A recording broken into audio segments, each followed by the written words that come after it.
Prezadíssimos, paz seja convosco.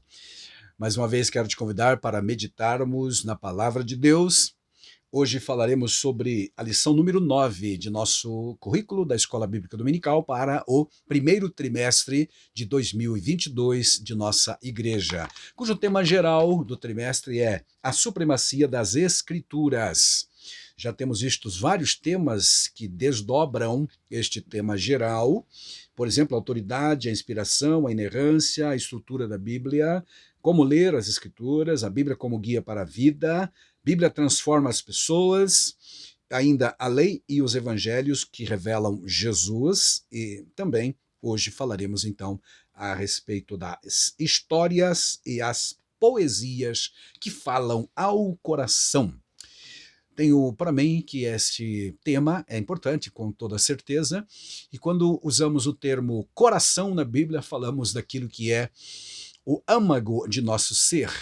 Os poetas definem o coração como o centro de nossas emoções, de nossos sentimentos também.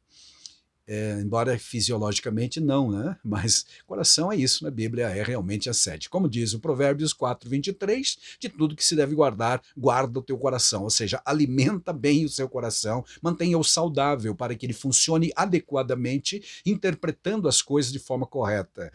Portanto, queridos, as histórias da Bíblia Sagrada e as poesias realmente falam ao coração.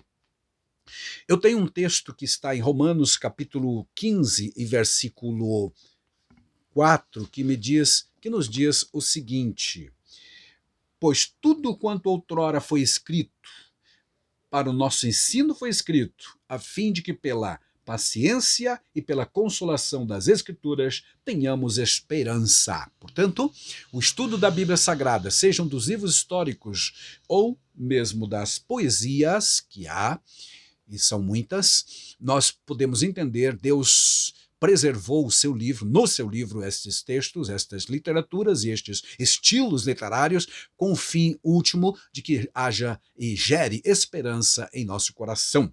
Amém por isso, né? Deus quer-nos crentes esperançosos, mas mesmo o pecador, aquele que ainda não aceitou a Cristo, terá a esperança da vida eterna em Cristo Jesus. Tanto isto é verdade que, usando um texto profético, por exemplo, o Filipe evangelizou o eunuco lá de Candace, da rainha da Etiópia, como lemos em Atos capítulo 8. Portanto, a Escritura realmente é a esperança para o pecador, aleluia, e também para o crente, em que ele tem uma vida de edificação espiritual, de fortaleza espiritual na presença do Senhor nosso Deus. Um outro texto bem coerente com o tema está em 1 Coríntios capítulo 10. Neste capítulo 10, dos versos 1 a 13, Paulo faz um apanhado histórico da nação de Israel, peregrinando pelo deserto, andando sob a proteção da nuvem durante o dia e sob a proteção do pilar de fogo da noite.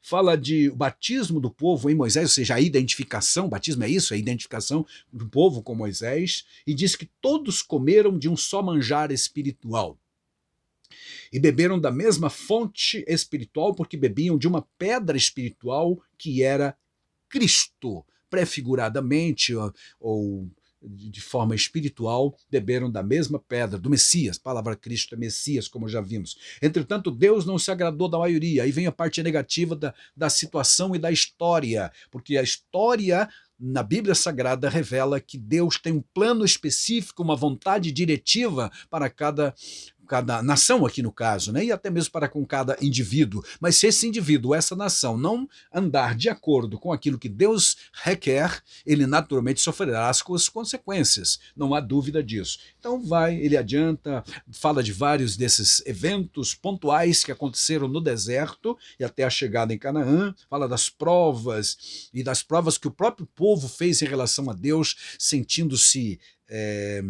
desprezado, não acreditavam literalmente na presença de Deus, apesar dos milagres, apesar do pilar de fogo, da coluna de fogo, apesar da nuvem que os protegia durante o dia, visível para todos, mesmo assim murmuravam, criticavam Moisés, e assim foi durante muito tempo. Paulo historia, ele busca esses episódios pontuais para dizer aí no versículo 11, verso 11: estas coisas lhes sobrevieram como exemplos e foram escritas para advertência nossa, de nós outros, sobre quem os fins dos séculos têm chegado. Fim dos séculos ou fim dos tempos é o que nós vivemos hoje, historicamente, profeticamente, e ninguém certamente duvida desta realidade. Então, Paulo está dizendo que, assim como o povo foi grandemente abençoado, protegido por Deus, mas também foi punido por Deus, igualmente a igreja hoje precisa tomar cuidado com isto, porque a história revela que há um Deus soberano, os livros poéticos revelam que há um Deus sábio, que inspira os seus servos, e estes servos então expressam essa sabedoria de Deus através das poesias, mas Deus também, além de ser amor, protetor e misericordioso, ele é também juiz justo e vai executar o seu juízo para com aqueles que não lhe obedecerem completamente. Os livros históricos então e poéticos, meus amados, mostram a soberania e a sabedoria divinas. O relato dessas verdades produz fé, esperança também em nosso coração. Um dos objetivos da Bíblia Sagrada, como já vimos, é produzir esperança. E o texto de Romanos 10, 17 diz que a fé vem pelo ouvir e ouvir a palavra de Deus. Em qualquer dos seus aspectos, a palavra de Deus vai gerar fé no nosso coração, sejam os textos históricos, os textos poéticos, proféticos, os textos descritivos, no caso históricos mesmo, né? Ou então os prescritivos, que são aqueles mandamentos e preceitos a serem obedecidos. Todos eles estão inseridos nesse contexto geral de que são produtores de fé para o nosso coração, gerando esperança para aqueles que vivem um tempo tão complexo como hoje. Então, é importante nos voltarmos para a palavra de Deus, porque nela vamos encontrar, sim, exemplos históricos de um Deus que tudo pode, que tudo sabe, que tudo vê, que tudo conhece, e assim mesmo suportou o pecado, a murmuração do povo de Israel, introduziu-os fielmente lá em Canaã, mas também puniu aqueles que desobedeceram abertamente às suas orientações. Amados, ao falar de história, as histórias, é importante lembrar o que são histórias? Relatos de fatos pontuais ou sequenciais que sucederam na vida de um indivíduo, de uma família, de uma nação, também é o caso aqui de Israel. Em tratando-se da história geral, amados, se costuma dizer entre nós os crentes que Deus é soberano sobre a história, e a própria verdade que nós temos na revista da Escola Dominical como verdade prática diz isto, né? Os livros históricos mostram a soberania de Deus. Soberania. Está escrito em Daniel capítulo 4, 25, o seguinte: o rei será expulso do convívio humano. Que rei é esse? O rei Nabucodonosor, por conta do seu orgulho, sua vanglória e sua exaltação. E viverá nos campos com os animais selvagens, comerá capim como os bois, e será molhado pelo orvalho do céu. Viverá desse modo por 7 períodos, até entender que o Altíssimo domina sobre os reinos do mundo. Atenção, reinos do mundo. Na concepção, então, de Daniel, ou de Nabucodonosor aqui, que é o relato sobre ele, Deus, o Altíssimo, é soberano, domina sobre reinos do mundo e os dá a quem quer. Você lê isto em Daniel 4, 25. Ainda em Daniel 2, 21, está escrito: é ele que muda o tempo e as estações, remove reis, estabelece reis. Ele dá sabedoria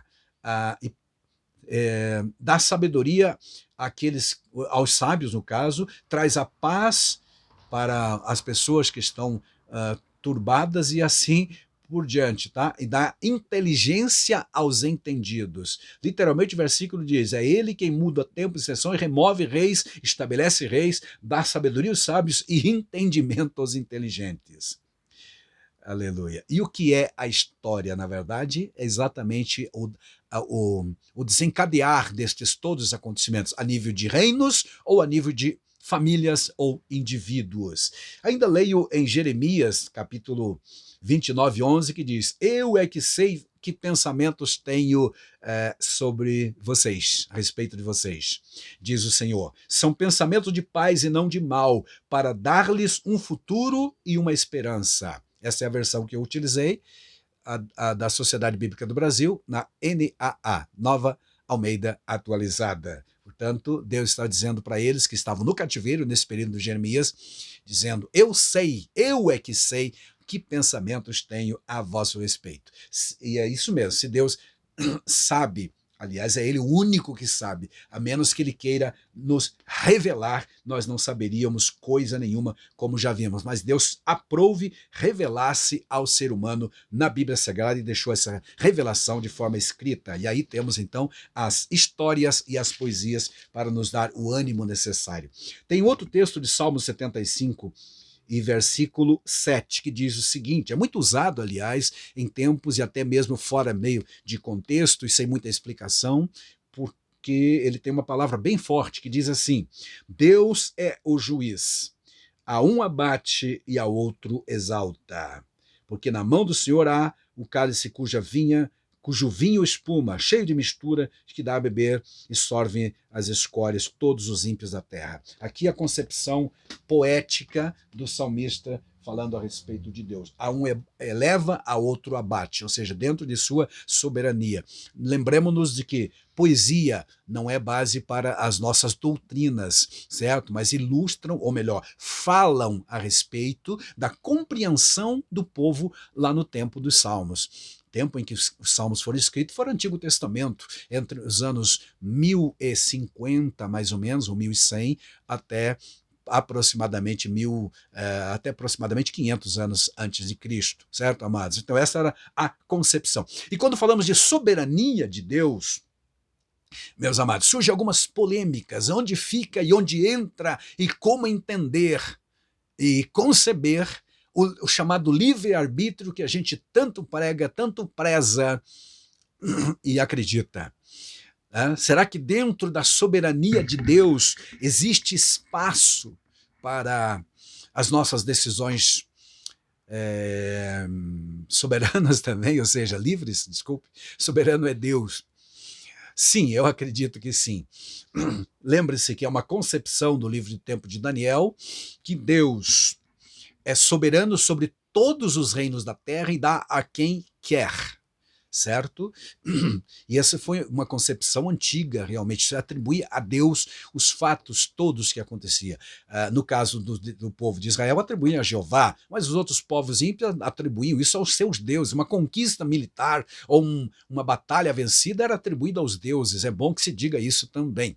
Agora, doutrinariamente, a Bíblia será que realmente informa sobre a soberania de Deus? E, de novo, existe liberdade dentro dessa soberania de Deus para as nossas livres decisões? Sim, está claro em todo o contexto da Bíblia, e não é nesse espaço pequeno aqui que nós vamos definir tudo isso, mas sempre acreditemos que, apesar de Deus ser soberano, aleluia, ele nos deu a livre escolha, ou ainda nos criou dentro da sua soberania, ele tem poder para isso e o fez, criou com poder de decisão.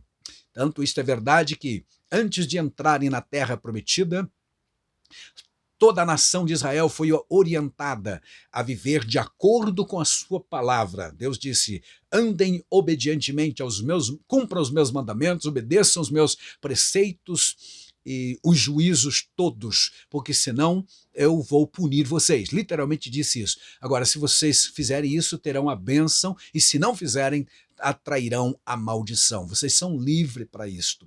Josué, nos últimos dias de vida, ele convocou a nação numa reunião quase de despedida e disse para eles: hoje vocês podem escolher a quem ou a que Deus vocês irão servir. Se aos deuses da Babilônia, que serviram vossos pais, se aos deuses do Egito, onde também alguns serviram, se aos deuses de Canaã, terra em que habitais agora. São modernos deuses que se apresentaram para a conceituação e a apreciação do povo, ou então servir a Jeová. Então Josué diz, famoso 24:15, famosa frase, ele pronunciou: eu e a minha casa serviremos a Jeová. Ou seja, nós continuaremos firmes com o Senhor Deus. E servir a Deus naquele tempo era não adorar outros deuses e oferecer sacrifícios nos altares somente de Jeová. Então, amados, essa é a possibilidade que existe. Deus dá a liberdade para o ser humano escolher. Nos tempos do Novo Testamento, tempo da graça, dispensação da graça, Jesus diz em Mateus 16, 24, sem nenhuma dúvida, para não deixar nenhum resquício ou algo parecido. Ele diz o seguinte: se alguém quiser vir após mim, aleluia, então negue-se a si mesmo, tome a sua cruz e siga-me. Ou seja, aqui está inserido de forma claríssima a questão do livre-arbítrio, a livre decisão. Se alguém quiser, use a sua vontade, se quiser. Se não quiser, fazer o quê? Mas se quiser, tome a sua cruz. Melhor, antes disso, negue-se a si mesmo, tá bom? Então, dentro da soberania de Deus, sim, aleluia, existe a possibilidade de tomarmos as nossas decisões. Sobre a natureza, Deus realmente é soberano, mas o homem também tem liberdade de tomar decisões relacionadas à natureza. Afinal, quando foi criado, Deus disse ao homem que ele deveria dominar sobre as aves do céu, peixes do mar e os animais da terra. É só ler Gênesis 1, 26, 27 e 28 também. Então foi-nos dado o chamado mandato cultural, onde o homem tem esta liberdade. Quando dizemos que Deus está no controle, isto é uma expressão realmente que tem se tornado um chavão em nosso meio, em nosso tempo, mas há limites para tudo isso. Há coisas que Deus entregou ao homem para fazer. Então a história nos revela isto. Israel, enquanto foi fiel a Deus, andando de acordo com os mandamentos do Senhor, prosperou em todo sentido. Mas aqueles que tomaram decisões, seja individualmente ou como líderes da nação, decisões erradas, sofreram o juízo de Deus, ou mesmo as consequências de não andarem de acordo. E da mesma forma, no nosso tempo, amados, nós podemos e devemos pensar racionalmente nessas consequências. Há pessoas que descuidam a sua vida espiritual, sua vida moral e até biológica, física, e atraem para si desgraças, doenças terríveis e até a morte. Você sabe disso com certeza. Então existe, amados, uma vontade diretiva de Deus expressa na sua palavra, mas existe a liberdade para o Filho de Deus, para o ser humano, para a criatura de Deus, criada à sua imagem e semelhança, tomar suas decisões. Somos seres livres e seres racionais. Certo? Então, os livros históricos nos apontam esta realidade. Há sim uma soberania de Deus, mas existe liberdade para tomarmos nossas decisões e padecermos as nossas consequências. Quanto a governos atuais, no caso do Brasil, vivemos uma democracia e onde, por definição, o poder emana do povo e que em seu nome, todo poder, aliás, emana do povo e que em seu nome é exercido. Temos o direito de votar e ser votado, etc. Ou seja, escolhemos nossos governantes. Não é Deus que escolhe, somos nós que escolhemos. Antes de fazer essa escolha, evidentemente que eu tenho que orar e pedir a Deus a sua graça diretiva, ou pelo menos uma orientação que dentro dos princípios gerais, não específicos, mas gerais da palavra de Deus, para escolher a melhor pessoa para reger os destinos, né? Seja da cidade, do estado ou da nação. É bom pensar nisso já que estamos num ano eleitoral. Já nos tempos do Antigo Testamento, essa concepção era de que Deus realmente é soberano sobre todos os reinos e ele tira o rei, colocou Nabucodonosor. Isso fica até profeticamente provado, porque o Ciro, por exemplo, foi profetizado lá em Isaías 44 que viria um homem cujo nome é Ciro. Isso há mais de 150 anos Deus disse: vou levantar alguém chamado Ciro para ajudar o meu povo. Mas aí é a soberana mão de Deus para abençoar o povo de Israel, que estaria no finalzinho do cativeiro da Babilônia. Profeticamente, então, 100 e poucos anos antes, Deus orientou, melhor, profetizou, antecipou a história, que profecia é exatamente isso, né, amados? Então, repetindo, Deus é soberano sim. Já nos livros poéticos que vão de Jó até o livro de Cantares, nós encontramos lindas orações, expressões de adoração e louvor a Deus, que tem animado e trazido esperança, ânimo realmente ao coração dos salvos do Senhor em todos os tempos.